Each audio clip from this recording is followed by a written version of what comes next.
so today I have a special guest here. This is Tim. Tim, what's up, guys? How are you doing? Esse é o Tim do canal Tim Explica. A gente vai começar falando em português, mas já vamos mudar para inglês, tá? Só fala do teu canal rapidinho, o que você faz lá?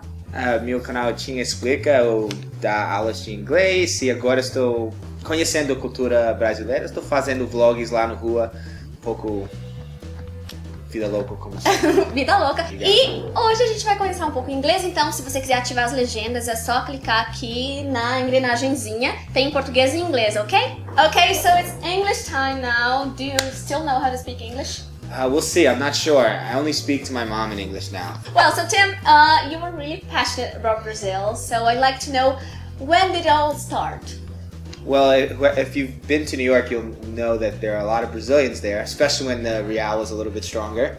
But I made a lot of friends there, and we just we'd hang out, we'd go to bars and Central Park and different events, and I just kind of learned naturally. I didn't take a class, I just started learning one phrase at a time, and if you spend 3 months with a group of people, you pick up a lot of phrases. And there's I didn't know anything about Brazil. I was one of those people that maybe thought that the capital was Buenos Aires. So, but you kind of and then we speak Spanish. Speak Spanish, yeah. And you kind of get to know people, and you kind of want to speak more. Some of the people didn't speak English, so just to kind of troca ideias to. So you basically had some Brazilian friends in New York. Yeah, and actually now I get to see them, and they moved back, and I've seen a lot of them that I haven't seen in 5 years here in Sao Paulo and Rio. So it's been really cool. That's great, but have you ever studied with a textbook or something like that? Not really. I'll listen to some podcasts. I listen to a lot of people that make content for Brazilians, like Portuguese content. I'd rather learn from authentic content, but sometimes I'll go to a site to check something out to make sure I'm speaking correctly, which usually I'm not. But. And what type of content do you like to watch or read? I love YouTube. I watch a lot of YouTube. I follow all the big YouTubers like Felipe Neto, Whindersson Nunes, Cosiello. Do you follow me? Of course I follow you. I follow Have you learned English? I learned English from Carina, yes. That's why he speaks so well. Thank you. No, she actually speaks better than me. I speak a little bit of slang. But she speaks much more formal, so she would she'd do better in the work environment, and I would do better in the Vida Loca environment. Vida Loca. But I'd love to learn more Vida Loca vocabulary. But you think you can? I don't think you can fake being a Vida Loca. Are you a Vida Loca?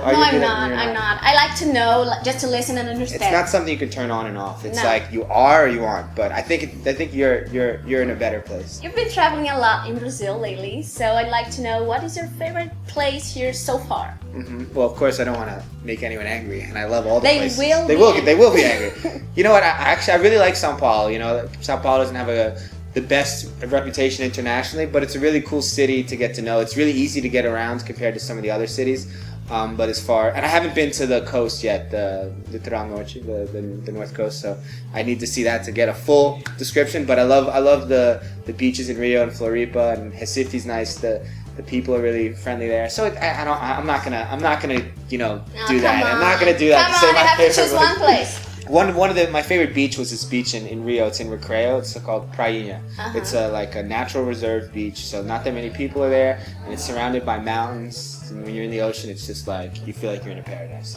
That's one of my favorites. He chose a place. But I still love you all. So. He loves us. And what's your favorite food here? I think I eat coxinha probably every day. I ate a 2 kilogram coxinha, and I thought I'd never eat coxinha again. But the next day I was eating coxinha. So probably coxinha, but there's a lot of good food here. And it's a lot of good snacks. We don't have the good snacks that you have, pastel, coxinha, quibe. We have a lot of good stuff. You don't have pastel, like pastries? No? They're different, right? They're not fritos. We have pastries, but they're not as common. You can't just get them at every place. You go to a pastry shop to get a pastry. Here you have pastel on almost every corner. Yeah, and it's delicious. Delicious, but not good for the stomach, I don't think. Yeah, I know. Because it's fried food and it's not that good. And you can also get beer at every place here. In the United States, you can only get beer at a bar or a liquor store. Sometimes the gas station, but you're never going to see. First of all, we can't drink on the street. Yeah, some people might not know about it. Tell them about it. You can't drink on the street. Only, I think, 2 cities. I think Las Vegas and New Orleans are the only cities. And we definitely don't drink at the gas station. Yeah, but it's something weird in Brazil because if you're at the gas station, probably you're gonna drive later. So it shouldn't be like this. Well, they sell vodka in like. You shouldn't drink and drive, but they sell vodka at the gas. That's a little. Yeah, that's okay. weird. I agree with you, but it's kind of weird that you can't drink and walk. So we're supposed to be like the land of the free, but we can't even have a beer and walk. What's up with that? Yeah. Trump, so come to Brazil. Obama, what's going on? So come to Brazil that You can drink on the street here. Yeah, that's fine. Put it on the postcard. In one of your recent videos, you've mentioned a number of aspects that, in your opinion, make Brazil better than the USA. So could you mention at least one or two of them? Sure. Well, first, kind of like I said, I don't want to say better, but the people here are really great to. They're really friendly. I think a little bit more friendly than like you kind of get on the day-to-day with Americans. Americans a little more reserved. Even I'm reserved, believe it or not. When people sometimes they kind of like, oh, you're a little reserved, because I think Americans are a little more private. But you don't touch people. We don't do a lot of touching. Not a lot I'm of touching too. Are you? But everyone's really friendly. Like you go to the Padoca, the bakery, and you go there and the people know you. I actually have to give a shout out to my amigo at the padaria, and Saúde, shout out. And everyone, they talk to you and they, it's fun. It's entertaining. So the people are great. The food is great. The weather is great, even though it rains here. There's a lot of great things. I think Brazil's a great country. So is the United States, though. So you should also visit there. Even though we have a little problem now in the White House, but. Yeah, I know. So these are the good things about Brazil, but now let's talk about the bad things about Brazil, which is something controversial. You're trying to get me in trouble. You're asking me like, what's your favorite place? What are the bad things about Brazil? I'm not gonna pull an Ariana Grande, okay? Well, but we're curious as well, okay. Because of course I love Brazil as well, but I know the problems and everybody knows the problems. But if you could mention one or two things that make Brazil worse than the USA, we won't be mad at you because we know we're Brazilians. We know. She promised. Yeah. Okay, well, I think they have a lot in common, but like a lot of the problems here are like exacerbated, like worse. Like the poverty is like worse and more like striking. Like you see like whole families like living under the marginal. Like you wouldn't see that, You'd see like maybe like a man or a woman, but you wouldn't see like a whole family. Like I've seen that a couple times. Sad. Yeah. The roads here are like pretty bad. Like there's a lot of potholes. Like no one really takes care of them, and like I think you see a lot of like gambiarras here. Like when things aren't like actually if something is broken in America, like the next day it's like fixed. Like the city the prefecture of the city will send someone to fix it. Here, like a lot of things you see like they just like kind of make it so it's okay but not good.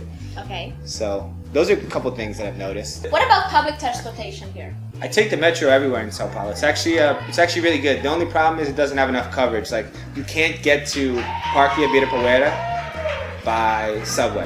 That would if you couldn't get to Central Park by subway in New York, like I don't even know what would happen. So it's really good, really convenient, but it needs a couple more stations. And another question: do you feel safe here? How do you feel about violence and everything? Well, I think you have to be careful, but. You get a mix. You get one person saying one thing, the other person saying the other thing. So I think you kind of just have to trust your instincts and don't do anything too crazy. Yeah. But like drinking and walking. Like drinking and walking. This is too crazy. Drinking and walking with your cell phone is like a bad move. That's like, I'm a gringo. Please rob me. Yeah, don't do it. Then you can always buy a new cell phone. Yeah. But you can't buy a life. Can't buy a new life yet. I don't think. Okay, so you speak Portuguese very naturally. You don't feel like embarrassed to speak Portuguese. At least you don't look embarrassed. No. So what would you say to those who are trying to learn English now and they feel like embarrassed or they don't want to speak or to expose themselves? I mean, I think you have to first of all, you have to have a goal. Like, why do you want to learn English? And always remind yourself of that goal. And then the embarrassment should be a very, very small part. Like, I want to learn this goal, so I want to learn English so I can go to the United States. And then when you're practicing, you're not going to care if this person. First of all, most people are if they're not nice, they're at least polite. So very rarely people in Portuguese I've never experienced that. Sometimes people in a rush and they don't want to try to understand what you're saying, but people usually be at least polite. So I don't really think you should be nervous or be embarrassed to speak English. But like I said, the goal has to be the most important thing. Like, why do you want to learn? And that's gonna kind of get you through the not only the embarrassment, but like the times where you don't want to practice, you don't want to study. So the goal, I think having a clear goal is really important. Yeah, I agree. So just to finish the video, do you have any word or sentence that you think my subscribers should know in English, and maybe something from your region? Something from my region. Tell them where you're from. Well, I'm from New York, and like if you ever watch those like mafia movies, we always say like forget about it. You ever heard that? Like forget about it. Like it's just like it means literally forget about it, but sometimes it's like when something is so good, like forget about it. Like this coxinha is so good, forget about it. Good. You're gonna see it mostly in the mafia movies. Watch a Donnie Brasco. Hey, forget about it. Forget about it. So that's it, Tim. Agora let's go back to português para vocês ouvirem um pouco do português do Tim também, né? Tem bastante vídeos em português. Tem bastante. Espero que vocês tenham gostado de praticar o listening aí com a gente, né? Obrigado pelo convite. Foi muito legal. É nóis. Olha como eu sou tonta, eu nem faço isso. Eu sou muito jeca, né? E se vocês gostaram do Tim, gostaram do vídeo, se inscrevam no meu canal e se inscrevam no canal do Tim também para aprender mais coisas mais informais, coisas do dia a dia, né? Pode dar tchau, por favor. Obrigado. E não se tem vergonha de falar inglês. Você pode. É nóis. Peace. É nóis, peace.